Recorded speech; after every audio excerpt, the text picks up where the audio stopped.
The latest is that GSK has now admitted that its employees in China, or some employees in China, have broken Chinese laws and gone beyond the internal controls of the company.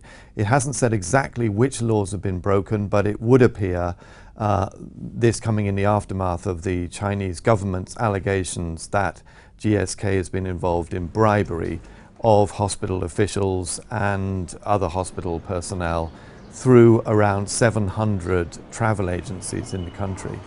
The other thing that's been happening is that the size and the scale of this probe by the Chinese authorities into the pharmaceutical industry appears to be widening. And we've had a report from China that the offices of AstraZeneca have also been visited, though it's not quite clear whether that's related to this corruption probe or not.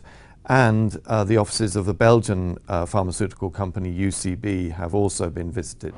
There does appear to be a very perceptible tightening of official attitudes towards foreign companies in China. We have seen, especially this year, several official criticisms towards foreign companies. Nestlé, Danone were recently criticized for alleged price fixing of infant milk formula and very quickly cut their prices.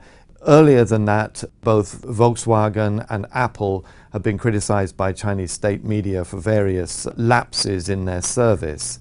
In total, it is very clear that foreign companies in China are facing a much tougher operating environment as the government tightens its oversight of their activities. The deepening anti-corruption probe campaign, which has been launched by President Xi Jinping's government since he came to power last November.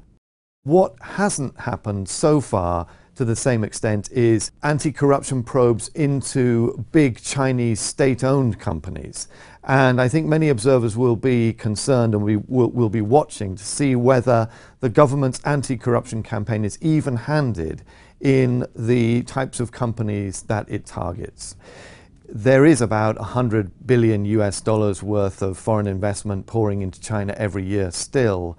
And although, therefore, China remains very popular for foreign investors, the competitiveness of China as a manufacturing base is waning. The operating environment is becoming more difficult. Wages are rising. From a number of different perspectives, China is becoming a slightly less attractive place for foreign investors. And it may just be that this type of anti-corruption probe and the sense that some foreign companies are being targeted by the official media could sway or alter the view of China in headquarters around the world, to some extent at least.